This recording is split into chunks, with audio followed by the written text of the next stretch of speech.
राधा का परिवार बड़ा लेकिन बहुत गरीब था।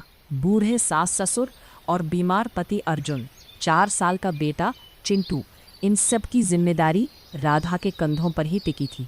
राधा बहुत मेहनत से काम करती, लेकिन फिर भी उसे गुजारे के लायक भी पैसे नहीं मिलते थे। फिर एक दिन राधा को मोमोज बनाने का मौका मिला।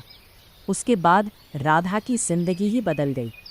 राधा, घर की साफ सफाई हो गई हो तो बाथरूम में रखे गंदे कपड़े धो देना, और हाँ, जाने से पहले मेरे बालों में तेल लगाकर मसाज कर देना।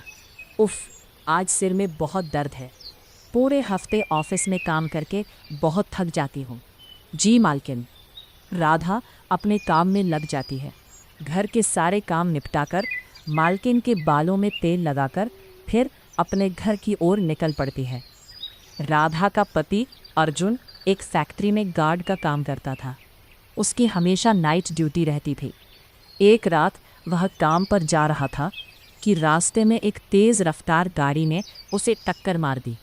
इस हादसे में अर्जुन का एक पैर फ्रैक्चर हो गया था, जिस कारण अर्जुन अब काम पर नहीं जा सकता था। अर्जुन की यह हालत देखकर फैक्ट्री के मालिक ने उसे बिना हमेशा के लिए छुट्टी पर भेज दिया। आप फिक्र मत कीजिए चिंटू के बाबा, ऊपर वाला एक रास्ता बंद करता है तो दूसरा खोल देता है। पड़ोस की शांति बता रही थी कि वो जिस घर में खाना बनाती है वहाँ झाड़ू पोछा और कपड़े धोने के लिए काम वाली चाहिए। मैं वहाँ काम कर लूँगी, कम से कम हमारा गुजारा तो चल जाएगा। मुझे माफ़ कर दो राधा, मेरी वजह से आज तुम्हें दूसरों के घरों में काम करना पड़ रहा है। ये आप क्या कह रहे हैं? ज़िंदगी में उतार चढ़ाव तो आते ही रहते हैं। वक्त ही तो है, गुज़र जाएगा। मेरा दिल कहता है कि हमारे अच्छे दिन जल्दी आएंगे। राधा बहुत जीवट थी। वो हर हाल में खुश रहना और मुसीबतों से लड़ना जानती थी।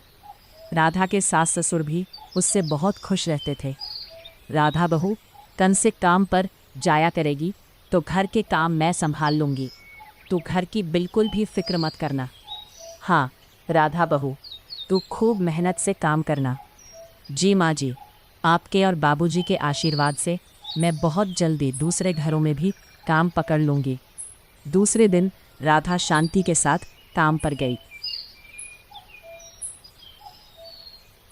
अच्छा, क्या नाम है तुम्हारा? राधा। देखो राधा, घर की साफ सफाई, झाड़ू पोछा, बर्तन, कपड़े, ये सब करने होंगे। इसके लिए मैं तुम्हें 5,000 रुपये दूंगी। जी मालकिन, मैं कर लूँगी। तो ठीक है, कल से काम पर आ जाना। दूसरे दिन से राधा कविता के घर पर काम करने लगी।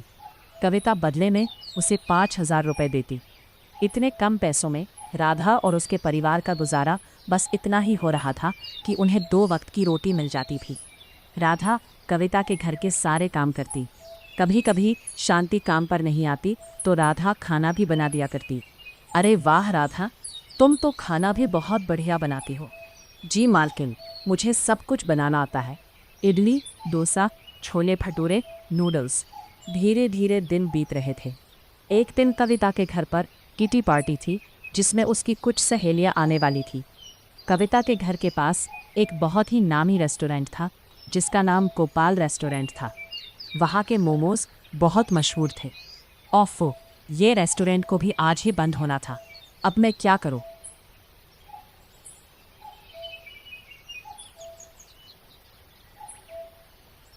तभी कविता की नज़र राधा पर पड़ी। राधा, क्यों ना आज मेरी सहेलियों के लिए तुम मोमोज बना दो। तुम तो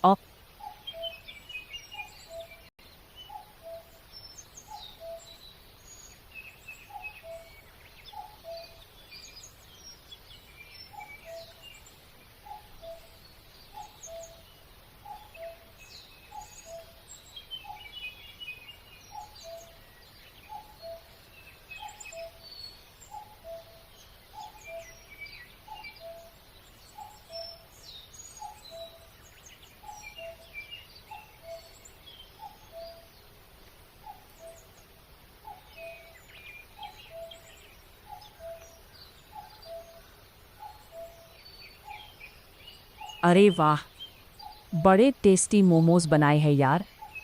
ऐसा लग रहा है जैसे किसी महंगे रेस्टोरेंट से मंगवाए हो। हाँ यार, कमाल के मोमोज हैं। कविता की सारी सहेलियां मोमोज की बहुत तारीफ करने लगी और मांग मांग कर मोमोज खाने लगी। उस दिन घर आकर राधा ने यह बात सबको बताई। हमें तो पहले से ही पता था कि तू बहुत हुनरमंद है। हाँ राधा बहू, कभी हमें भी अपने हाथ के बने मोमोज खिलाओ। हाँ बाबूजी, मैं कल ही आप सबके लिए मोमोज बना दूंगी। दूसरे दिन राधा ने अपने घर में मोमोज बनाए और सबको खिलाए। मम्मी, और मोमोज दो ना, ये मोमोज तो बहुत अच्छे हैं। हाँ राधा, ऐसा लग रहा है जैसे किसी बड़े शेफ़ ने ये मोमोज बनाए हो। मैं तो कहती हूँ तू दूसरों के घरों का काम छोड़कर मोमोज बनाकर बेचना शुरू कर दे। लेकिन मोमोज बनाने के लिए ढेर सारी सामग्री खरीदनी होगी। उसके लिए पैसे कहाँ से आएंगे? अब मैंने कुछ पैसे बचाकर रखे हैं, उन्हीं पैसों से मोमोज बनाने का काम शुरू करूँगी। राधा ने अपने जोड़े हुए पैसे निकाले।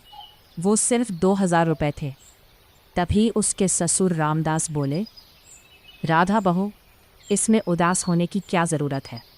किसी काम की शुरुआत कम पैसों से ही की जाती है। आप ठीक कह रहे हैं बाबूजी, मैं इस काम की शुरुआत 2000 से ही करूँगी। दूसरे दिन से राधा ने कविता के घर का काम छोड़ दिया। वो 2000 रुपये लेकर बाजार गई और मोमोज और चटनी बनाने का सामान खरीदने लगी। राधा की नज़र बाजार में बिक रही टोकरी पर पड़ी। उसने मोमोज बनाने के सामान के साथ साथ एक टोकरी भी खरीदी और घर आ गई। दिन भर खूब मेहनत करके राधा ने मोमोज बनाए। शाम को राधा अपने सिर पर मोमोज और चटनी से भरी टोकरी लेकर बेचने निकली। वो गली मोहल्लों में घूम घूम कर मोमोज बेचने लगी। गर्मा गर्म मोमोज ले लो, मुझे 1 प्लेट पनीर मोमोज और सफ़ेद वाली चटनी दे दो। ये लीजिए मैडम। धीरे धीरे राधा के पास लोगों की भीड़ लगने लगी। लोग राधा से उसके मोमोज खरीदकर खाने लगे। अरे वाह, बड़े स्वादिष्ट मोमोज हैं। ऐसा लग रहा है जैसे किसी बड़े रेस्टोरेंट में बने हैं। शेफ़ ने नहीं बनाए हैं साहब, ये मोमोज मैंने बनाए हैं। बहुत ही लाजवाब मोमोज हैं। मेरे लिए 2 प्लेट वेज मोमोज पैक कर दो।